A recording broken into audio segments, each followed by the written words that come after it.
All right, guys, in today's video, we're going to talk about business funding frameworks. I'm going to give you all the necessary tools you need so you get fully funded. Even in today's climate, at the time of this recording, things are getting tougher, but this is just a framework for you to get funding 100, 200, 300, 400K. And I'll try to provide as much detail as I can. I'm not feeling too well today, but I'm still recording the video. Let me know in the comments if you guys have any questions after I post this video. All right, so we're going to talk about bureau stacking, credit card stacking, round of funding, bank tier stacking, LLC stacking, credit cards, BLOCs, and maybe some small term loans and things like that. But these are all fancy terminology, all fancy words, right? Even I use them, but I'm going to break it down. I'm going to dumb it down. Bureau stacking, credit card stacking, and rounds of funding, it's all the same shit. Okay? Bureau stacking is you do a set of applications for a certain bureau. Okay, this bank doesn't pull from, this bank pulls from Experian.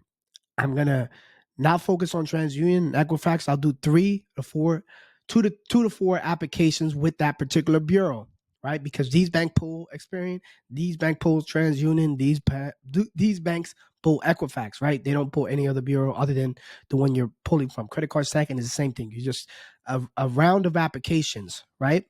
Where a round of stacking applications on top of each other, you could call it bureau stacking, credit card stacking, or a round of funding. A round of funding is just a set of applications that you submit. All right, so bank tier stacking. It's not necessarily a stack, but you need to understand there's 3 tiers of banks: national, regional, local. Say that again: national, regional, local. Basically, small small local business credit unions or small banks in your local area. You could do like tier 4, like the ones, but it's national, regional, and local. Okay, and then LLC stacking. This is a term I coined. Basically, is you get funded with one LLC, you use the funds from that LLC to fund another LLC, you use the funds from that LLC to fund another LLC, et cetera, et cetera. And the reason, there's pros and cons, but the theory is, right, theoretically, and and with some experience, you get more funding with older LLCs because in the eyes of the lender, they're not considered brand new businesses, and you can get business lines of credit. Now in today's climate, you do have to provide documentation. They are starting to ask for documentation for BLOCs, a business line of credit, and that's the reason I coined this term 4 years ago, before the guidelines kind of changed. But LLC stacking is, the pro is you buy LLC, fund another LLC, fund it, and let it just sit there on the shelf, let it build that age. Because even with business credit cards, an older LLC is more likely to get more funding than a brand new LLC. Because again, it's still considered a brand new business if it's a brand new LLC. If it's an older LLC, it's considered older business, even if technically you're not generating revenue. And then also the 2-year plus, you can get business lines of credit. Some banks still offer no docs, but a lot of banks are tightening up and they're starting to ask for docs. But that's the coin that's the term I coined, LLC stacking 4 years ago. So you stack and wait, buy LLCs, you let them sit on the shelf, let them build that age so you can get business credit cards, and essentially the end goal would be business lines of credit. All right, so the framework, again, I'm going to be winging this, and I'm going to be going as I go. It all starts with the foundation, and the foundation is great personal credit. I'm going to pound that in your head. Great personal credit. The reason is because great personal credit is your resume to the lender. It shows them that you're responsible with debt. You're able to manage debt over a long period of time across credit cards, across personal loans, installment loans, mortgages, car loans, right? So if you have a great foundation on the personal side, your odds of getting higher approval odds on the business side are much greater. Because if I'm giving you, if I'm looking to lend you money on the business side, right? And you have a very thin profile, or your credit score, you have a charge off, you have a late payment, you have a collection or something like that, that proves to me that you're considered high risk, right? You don't pay down, you don't pay back your debts, or you're not responsible. So if you have a great credit score, what does that look like? If you have great foundation, 720 and above. It used to be 680.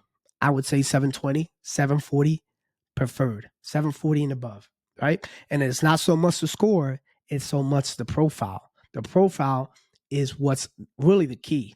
And the reason the profile itself, it's more important because just put it like this, right? If you have a thin profile, you're not experienced enough with debt, right? You're not experienced enough to borrow money, pay it back, borrow money and pay it back. If you have a thick profile, which your own accounts, primary accounts, 10 or more, ideally, right? Fun fact, you need a minimum of 21 accounts in order to get a perfect credit score. So you need accounts because that shows you're able to manage debt with a mix of accounts and able to do that over a course of a long period of time. So the foundation is important as far as the profile is because if I have a 10 primary accounts, that could be a mix of installment loans, like a auto loan, a car loan, a mortgage, personal loan, a pledge loan, and then another revolving line of credit and credit cards. That shows I'm able to manage debt with a mix of debt, right? Installment loans and revolving lines of credit. That helps your case, right? And then also what helps is age, right? You want to, because again, but you can manufacture that a little bit with a authorized user. That's the only benefit of an AU as far as for the business side, because you can, if you have an older AU account, that can help with your average age. But basically, it just says you can manage multiple debts over a long period of time, right? You can borrow money, pay it back, borrow money, pay it back over a long period of time. You don't miss payments, you don't go collections, you pay your debts, you pay your lenders. That's what they're looking for. Okay. Next thing, right? LLC compliance, structure. You hear the gurus say structure and compliance, all these fancy words. All that means is that your LLC is not a high risk industry, credit repair, real estate. Now, from my personal experience, you can get funded. And so it all really depends on your goals, short term, long term. You can get funded with business credit cards, even if it says real estate. Now, credit repair, no. Even if it has like real estate investments, you will get denied for business lines of credit with real estate. That's from my personal experience. You will get denied if you're LC. If you're in a high risk industry like real estate, they don't like that. It's considered high risk. So business lines of credit is different than business credit card. Business line of credit is straight cash in the bank. That's why it's considered high risk. That's why they don't like high risk businesses, industries like real estate. Okay. Trucking is considered high risk. So basically when someone says structure LLC properly, they means avoid high risk industries. You can just keep your name broad, like enterprises, global, things like that. And then also your NISC code, you want low risk industries as well, like marketing, consulting. Now this could change at the time of this recording. This is still working, but I've got some feedback that people are saying that marketing is not working as much. But you can actually just Google NISC codes with low risk that are considered low risk to the lenders and get into that field. So that's essentially what they mean. And then like a business address, business phone number, business email, all those things help. But ultimately, again, short term, long term, and then and what your strategy is. If you're looking for business credit cards, you don't need a personal, you don't need like a business address. You don't need a business email. You don't need a business phone number. Chase is not, it's not going to do that. Amex is not going to do that. Bank of America is not going to do that. Now, long term, you do want that. When you're looking to get like business lines of credit, you're looking to get different types of funding, like more advanced strategies, loans, short-term loan, SBA loans. That is where it's important. But as far as business credit cards, that's a very intermediate, beginner level stuff. So you don't necessarily, again, it all depends on your strategy, but ultimately it is good. I recommend getting all those things set up properly in the beginning, so you don't have to worry about that and getting it changed later down the road. So we got the foundation, we got LLC compliance, and then ultimately after that, it's really coming up with a funding plan. Let me move this out of here. A funding strategy, a funding plan, and planning on what you do, right? The funding plan is really just how much funding you want, okay? what banks you think you have the best chance. So there's some advanced strategies. I don't want to get too deep into that, but basically it's just a funding plan. It's like, okay, I'm going to go with Chase. Chase gives out high limits for business credit cards, but it's best to do two things with Chase. Have a personal business checking account open with them. If you're for business, try to have minimum of 5K in that account and let it season for a couple weeks, and then apply in branch with a business relationship manager. You get 50, 60. I have a free group link in the description where a guy literally followed my advice to the T, got 100K, 0% interest. Okay. Guys, in the description, I have a free group where we do live classes. I give out funding strategies, funding sequences. Guys, don't forget to subscribe. Hit that bell notification. That way you get notified whenever I post a new video. Also, smash that like button. Smash that like button. It really does help with the algorithm. So that's essentially it. You get a set of banks. Okay. You need to know what bureau they're pulled from. Again, there's like little things that you can do to like be a little bit more strategic and be like surgical with it. Like, okay, I need to know what this bank pulls from so you can actually apply. But before you apply, have all your bureaus frozen. And then it'll tell you which bureau they pull from, because sometimes it depends on the region. Sometimes you call in to verify where they pull from, but sometimes they don't know. Okay. So the little things like that. Having money in the bank helps. Chase, again, apply in branch, have money in there, apply with a business relationship manager. Okay. And then Amex, you could just do online. So that's that. Bank of America, you could do online. But Bank of America, you could basically do the same strategy as far as like the Chase play. And then you can go for regional banks, right? So that's national. Chase, American Express, Wells, Bank of America, right? These are the big banks. Then you could do like regional, Truist, Citizens Bank, banks like that in a certain that are in key bank that are in a certain region. Then you could tackle that. So you can do 2 to 3 applications with national banks, 2 to 3 applications with regional banks, 2 to 3 applications with local credit unions, small banks. So that's you have to craft that out.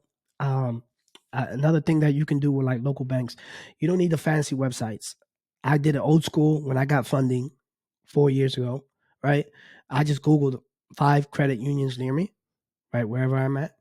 Then I go into the website, look at their business products, see their business credit cards.